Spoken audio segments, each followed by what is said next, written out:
We need it. Oxygen. It's why we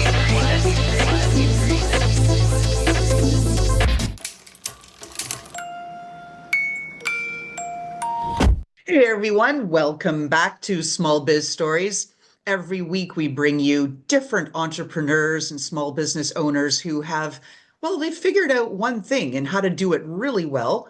They've also had bumps along the way and they share those too. The whole goal is so that we can help you, our audience, understand what you can do better or do differently. So today's guest, Matthew Stafford, who's the CEO of Build, Grow, and Scale, has helped many clients hit the not one, but $10 million mark. And he's a specialist in e-commerce. So with that, Matthew, welcome to the show.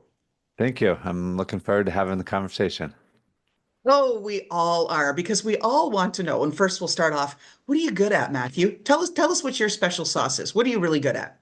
Yeah, we're very good at looking at the data and the analytics for your website and then being able to use that to create predictable success. And we've been able to replicate that across all different niches and fields. Well, let's just jump up front because I'm one of those people. I'm always like, skip the webinar. I don't want to wait the 58 minutes to get something of value. So we just dive right in. So it can be overwhelming as a small business owner, right? You're thinking about, oh, the checkout process, oh, my click funnels, oh, my post-purchase process, oh, my product page, right? All this stuff. If you could tell clients to just do one thing to increase the likelihood of their e-commerce conversions, what would you say? What would you tell them to do? Yeah, I would say make it Homer Simpson simple. And what I mean by that is a lot of times when you do the customer service for your brand, you end up every time someone has a question, you think that that needs to be put on the website. And so you end up putting a whole bunch of stuff on the website and you make the people that do understand online shopping go through a much more convoluted or confusing path, and it ends up hurting conversions. So it's really that whole kiss, right? Keep it simple, sweetie. Yes, very much so. And so with that, do you put that up front and say, hey, we offer XYZ, here's the five things, or do you wait to the bottom of the homepage? What do you do? Like where do people lose their prospective clients? Yeah, so above the fold, which is when they land on the page before they scroll, we consider that the most important real estate. And so it depends on what page they're landing on. Your homepage is really designed to build trust and then give easy navigation to where they're looking. And if you do that well, that increases your conversions. We've seen as much as 3 to 500%. So Wow. really what happens is a lot of times you have what they need, they just can't find it because they have to look through everything. And so we believe that the layout should be a home page, then a filter or a set of filters or a category page. And then from there, you would go to the product page and then the cart and checkout. And so by doing it that way, they kind of make these little micro commitments that help them land on the page that's more accurately for what they're looking for. And when they do that, they convert much higher.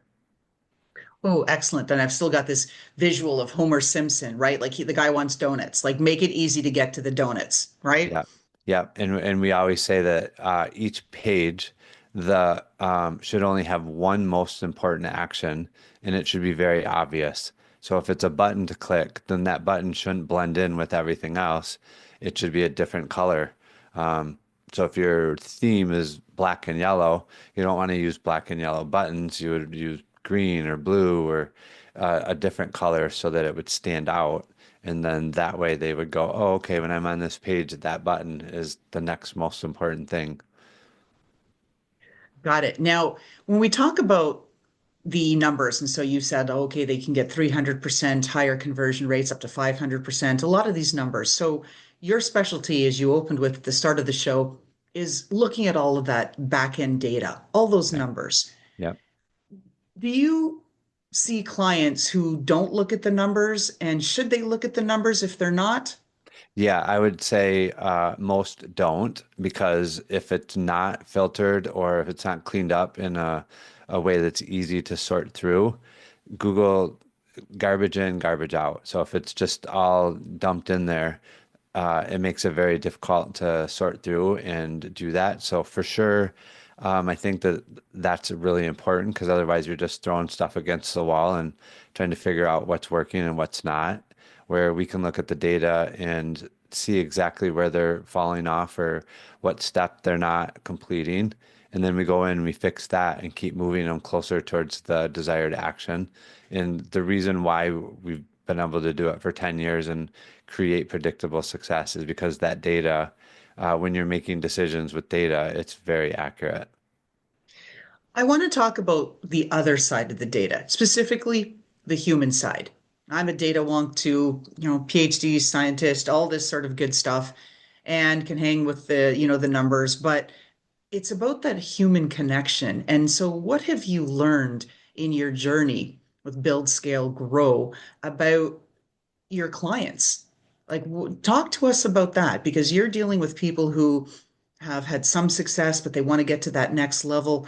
Talk to us about that human factor and aspect of your business because I think that's becoming more important.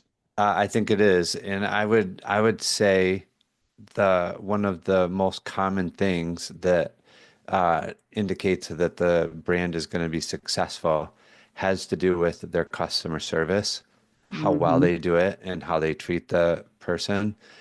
People still like to deal or do business with people, not with big corporations. And so the relationship that you build with your customers and or even potential customers before they become a customer, the nurture series and things that you do, all matter for the long-term success of the brand. And if you don't do that well, you can have sporadic wins, but it's way less consistent and much harder to build a sustainable company. Something you mentioned just before we went on the air about the website being that initial conversation. And I think that ties in nicely to what we're saying about the human factor net here. Can you share with our audience a little bit more about what Yeah. you were sharing with me? Yeah, I always say that your website is it's having the conversation with your potential client or your clients when you can't be there.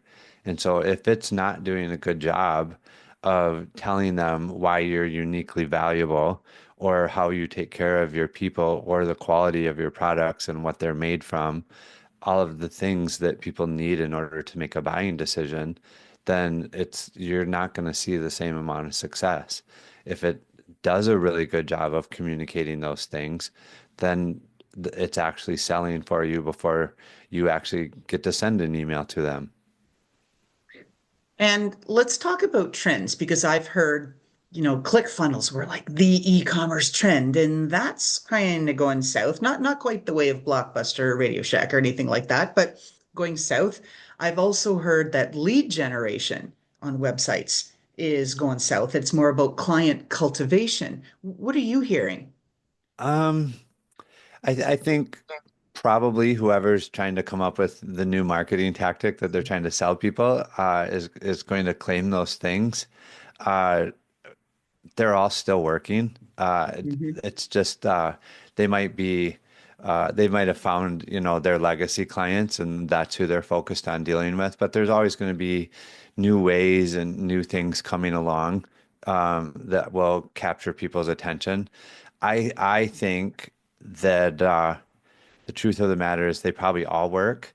The problem that most entrepreneurs get into is they're on one, and because it's hard or they're struggling with it, they think the other one's going to work better. The grass is greener on the other side, and then they jump, and then they jump, and they never give it enough time to get really good at what they're doing.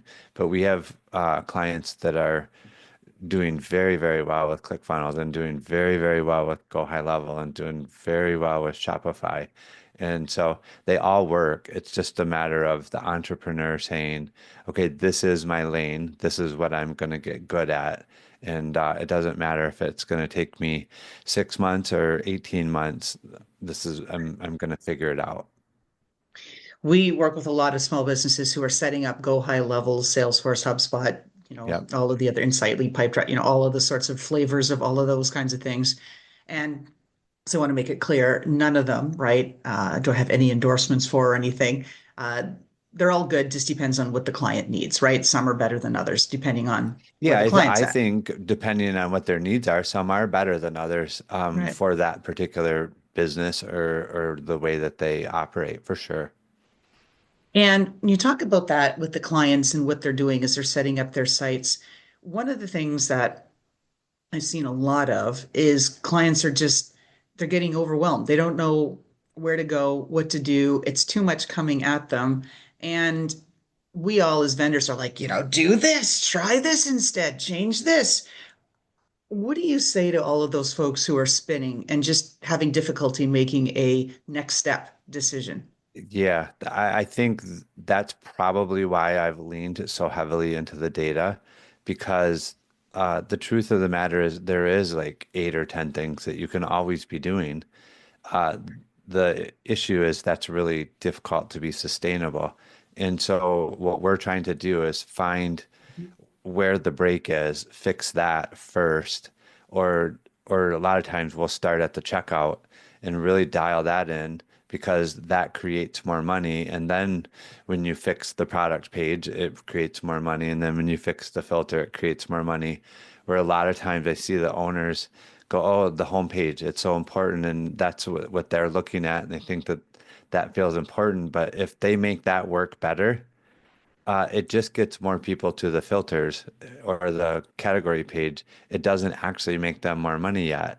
So a lot of times, by looking at the data, you can figure out how to get them more money, which obviously gives them more runway to have a better business downstream. Right. And that is the goal, right? As much as we all want to have very high levels of customer satisfaction and stuff, even if we were a charity, we want more money. I mean, Yeah, that's the goal, right? That's what yeah, funds everything. yeah. I always say profit's not a dirty word.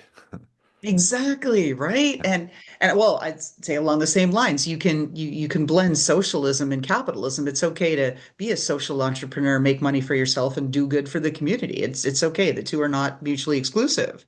100% agree. And so one of the things I want to, come back to is what you were saying. Okay, first look at maybe the checkout page because that might have the greatest potential for optimization and then also the greatest potential for revenues to come through it. Yeah, I also think it speaks back to what you said, like keep it simple, sweetie, right? Just start with one thing yeah, on this topic of overwhelm because I see so many small business clients in tears with me. I'm like, we're not going to boil the ocean. We're not going to change 100 things. We're going right. to do one thing first. And then they're like, okay, we do one thing. They're like, all right, that's working. Look, it's working. Now. So how do you get clients to even recognize that, wow, their website might be the first part of the problem? Typically the data, I mean, they come to us knowing that Okay. their conversions are low or they can't run traffic profitably. I always, our tagline for the first 8, 9 years of our business was traffic's not your problem because Mhm. the average website for e-commerce converts around 2%. And so everybody's like, oh, okay, I need more visitors. I need more traffic. I need more traffic. And I just thought to myself, well, if 100 people raised their hand and clicked on an ad or typed something into Google and my site was served and only 98 people are buying, everybody else wants to send another 100 people. I'm thinking, I just want to convert 2 or 3 more of those 98 people that left, Mhm. and I've doubled my business on the same amount of ad spend. And then I can take advantage of Dan Kennedy's old adage that he who can spend the most money on their traffic or to acquire the customer wins. And so once we started doing that, getting 4 and 5 out of 100 to convert, we've realized that now we can buy media with multiple channels and be profitable to do it when their competitors can't. Haha, interesting. So going to that next place with competitive advantage. So there's a lot of different ways to do things. And as you said, oh, what's trending, right? It was checkout carts for a while, right? And of course, now click funnels, right? All of these different things. I want to get to AI separately, but what else is trending now that you're seeing? I guess I would say that e-commerce, the market is maturing to the point where very few of the large companies that we work with do everything in-house anymore. So Mm, it's really gotten to the point where they have a team that manages some very high quality vendors, like a media buying team. Um, I would say that's probably one of the last things that you'll do in-house before it outgrows your capabilities. And then for sure, AI is starting to make huge inroads into the ability to build a very big business with a small team. And I don't really see anyone downsizing their team. I see them being able to grow with a smaller team and do a much better job than the way that it used to be because you had to manage a lot of people. And I've always said that most businesses don't have a business problem. There's plenty of people that want their product. They have a people problem. mm. I want to dig in a little bit about AI because there's so much about it, right? It's everywhere. I think pretty much the world has surrendered. It's here, Yeah. right? It's about now, what do you do with it? How do you do it well? What's the impact that it's going to have? There's a lot of those ethical and economical discussions, right, that are going out that's sort of beyond the scope of the show. From an AI perspective and e-commerce and websites and the human connection we talked about, is AI missing the mark? Like if you go to the your favorite AI, generative AI bot and say, "Oh yes, give me some keywords, give me some words," are they missing the mark or are they hitting it? What are you seeing? I think the people that treat it like an advisor and get really good at having the conversation are doing much, much better and using it in a way that's producing uh, ridiculously good results. I think the people who are a little bit afraid of it or who haven't invested the time to really understand it and treat it like that uh, typically are asking simple questions and getting simple answers and going, oh, well, it's not telling me anything I didn't already know. And so it's going to take some practice, just like anything new. And I do believe that the people that don't use it are going to get run over by the people that are using it. I do think same things are going to happen, right? It's all about, well, it's going beyond something that's trendy. If it's a technology that's an enabler as powerful as AI or even conceptually as powerful as ClickFunnels and things, and if you're not using it, then you're going to be paddling that much harder to catch up to all the competitors who are.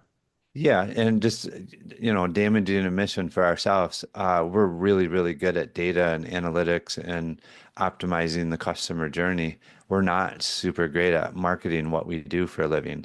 And so using AI, now we can write much better things that actually represent the pain points that we take care of. And so that's an example of how AI isn't going to change who you are and how you do business. It's going to change how your customer perceives you if you use it in a way that can create, more relatable marketing materials. And well, funny, not funny that you say that. First, I appreciate for, your honesty and transparency because I, well, not only can I, but our audience can sniff through any freaking smoke and mirrors, right? It's like, Sure. yes, we're making $2 million a day. Like, no, BS, right? No one's going to buy into that. You wouldn't be on my show. You'd be on someone else's really, really huge show, right? Sure. Like Stephen Barrett or somebody like that. So great, first of all. Second thing, I think it relates to how all of us as entrepreneurs, we we know what we do, we know our lane, and we can help so many other people with that. But then when it comes to ourselves, it's the cobbler's children has no shoes, not because she doesn't have time to make the children's shoes, but she doesn't know what kind of shoes the children would want or how to go about it, even though she makes shoes for everybody else, right? Yeah. Would you agree? Yeah. 100%. Yeah. And I think the people who aren't willing to admit that really are doing a disservice to others because if we did everything perfect, then nobody would listen to us. They couldn't relate because none of us are. We all have our different areas that we struggle at.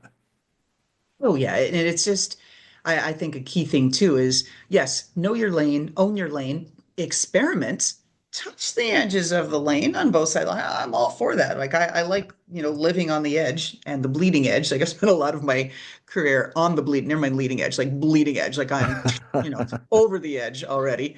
But I think, you got to stick to your core, but it's also really good to experiment and go to the sides. Now, another question I like to ask my guests, because I see a lot of younger folks rising up and they're embracing entrepreneurship. Some of them are going down the path of buying brick and mortar and becoming small business owners and retail owners, all that sort of stuff. Okay, Yep. great. But I see a lot of gaps in business school curricula. What do you think MBA and even undergraduate, Bachelor of Commerce, economics students should be taught? What's missing from the curriculum? Mm. Um, I'm not sure that it can be taught in the curriculum. I really think that business is the ultimate inner game. And so it really requires people to develop mental strength and grit because what happens is the business is, depending on where you're at in your life, as it grows, it's going to show you where you're not showing up very well, or it's going to show you where you're not good enough and you Mhm. need to improve. And so if you don't have integrity with yourself or the ability to have that hard conversation and push through when it gets difficult, the chances of you being very successful at it are slim to none. I'm so glad that you said that because that's my soapbox too. I've taught soft skills, I've taught, soft social skills, hard skills. I've taught all of that, leadership, all of that sort of stuff.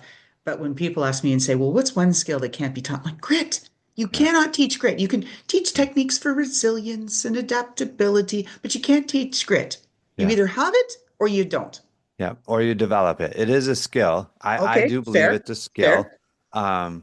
And because the other thing is, I've went through periods in my own life where I had lots of grit, and then I went through periods where I was struggling and didn't, and I gave up on stuff easy. And I realized it really does require you to make a conscious decision of, I'm going to do difficult things and understand what it's like to be uncomfortable and to keep going because that's what it's going to require. Uh, Even once your business is successful, you're still going to have periods and things that as markets change or new techniques are introduced, what you were doing isn't going to work as well. And so you have to be very iterative. And I will say that's where that mental toughness and grit tend to really show up in the people that can maintain success and sustain it because they're not stagnant. They literally are getting back down into the trenches or having those hard conversations that it requires as your business changes and iterates.